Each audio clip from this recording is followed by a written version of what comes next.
आज डे 21 है हमारी डेली टू डू लिस्ट का, जो कि है बैंक एग्ज़ाम रिपीटर स्टूडेंट और आरबी असिस्टेंट के लिए।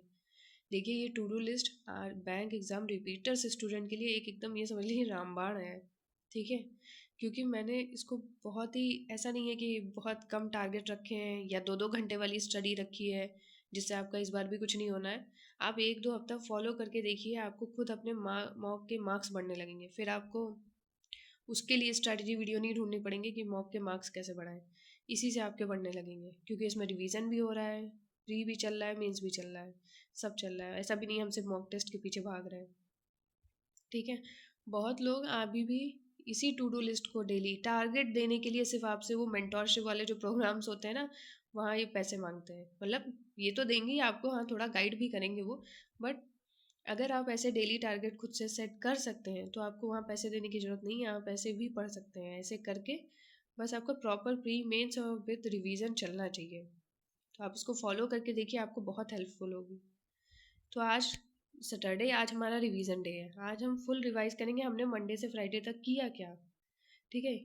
तो सबसे पहले SICI हमने इस हफ्ते सॉल्व किया, तो उसके क्वेश्चन हमें रीसॉल्व कर लेना है।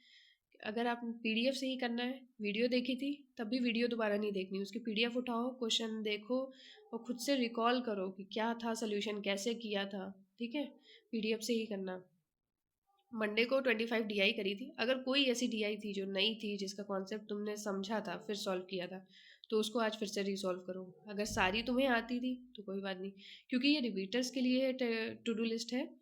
तो रिपीटर्स ने पहले तो एक बार सिलेबस किया ही है, तो उनको सब ऐसा तो है नहीं बिल्कुल फ्रेश कर रहे होंगे, बट फिर भी हम कुछ कॉन्सेप्ट भूल जाते हैं। तो ऐसी अगर कोई DI है जिसके कॉन्सेप्ट आप भूल गए थे, आपने फिर से देखा था फिर सॉल्व किया था, तो आज उसको फिर से रिसॉल्व करो।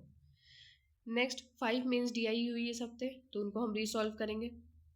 सोल्यूशन देख के हो सकता है आपने उस दिन किया हो, बट आज जब आप करेंगे ना तो आपको एक्स्ट्रा समझ भी आएगा और सोल्यूशन भी नहीं देखना पड़ेगा।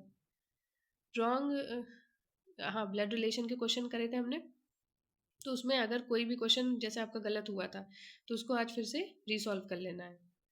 मेंस रीजनिंग की क्लास करी थी, अगर उसमें सिर्फ पजल ही पजल थी तो रिसॉल्व मत करना। पजल रिसॉल्व करने का मतलब नहीं है। सिर्फ हाँ अगर कोई मिसलेनियस क्वेश्चन आए थे, जैसे कोडिंग डिकोडिंग जो मेंस में आती है, या इनपुट आउटपुट, तो उसको आप रिसॉल्व कर सकते हो, उसका देख सकते हो कि क्या था, कैसे अप्रोच किया था टीचर ने या कैसे सॉल्व किया था, तो वो करना है। उसके बाद सिलॉक्स के क्वेश्चन भी हमने इस हफ्ते सॉल्व किया, उसमें भी जो जो क्वेश्चन आपसे नहीं बने थे बस उन्हीं को रिसॉल्व करना है। देन क्वांट की चेकलिस्ट हमने लगाई थी इस हफ्ते 2 या 3, तो उसकी अर्थमेटिक आपको रिसॉल्व करनी है। सारे अर्थमेटिक के क्वेश्चन टाइमर के साथ रिसॉल्व करिए, एक एक क्वेश्चन बना हो तब भी, ना बना हो तब भी रिसॉल्व करिए। रिसॉल्विंग बहुत ज़रूरी है, ये रिसॉल्विंग नहीं होती इसीलिए नए नए क्वेश्चन करके सब भूलते जाते हैं, ठीक है। उसके बाद मेंस क्वांट मैराथन हुई थी, पूरी PDF से रिसॉल्व करो, एक एक क्वेश्चन PDF से करो। जो ना हो फिर से उसका वीडियो में सोल्यूशन देखो, लेकिन पहले PDF से ही करना है। जितने भी पैराजम्बल इस हफ्ते हमने सॉल्व किया, आज वो सारे पैराजम्बल फिर से रिसॉल्व करना है। फिर से देखो कैसे क्या, कैसे स्टार्टिंग स्टेटमेंट ढूंढा था, कैसे कंक्लूजन ढूंढा था, क्या क्या कैसे किया था, या तुमने वीडियो ही देखी थी। अगर वीडियो देखी थी तो उसकी PDF डाउनलोड कर लो, वहाँ से फिर से रिसॉल्व करो। अगर नेक्स्ट है इंग्लिश की चेकलिस्ट, मेंस की जो भी सॉल्व करी थी, ठीक है, वो सारी रिसॉल्व करनी है। मेंस की चेकलिस्ट, मेंस तो वैसे भी एक क्वेश्चन जरूरी नहीं है आपको एक बार में समझ में आ गया ही हो, ठीक है, सोल्यूशन देखना पड़ा हो या कुछ भी, तो उसको रिसॉल्व तो करना ही है। वो कैब रिवीजन करना है।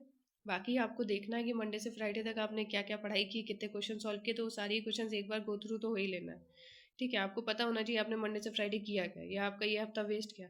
देखो जब ऐसी एक एक दिन और एक एक हफ्ते का हम अपना चेक रखेंगे ना कि हमने इस हफ्ते क्या किया, इस हफ्ते क्या किया, ऐसे ही कर करके फिर हमारा, जब आप लास्ट में देखेंगे ना तो आपको पता चलेगा ये महीना तो मेरा बहुत अच्छा गया, मैंने बहुत अच्छे से पढ़ाई की। और जब एक एक हफ्ते का चेक नहीं करते हैं तो लास्ट डे पे भी कुछ नहीं होता है, ठीक है।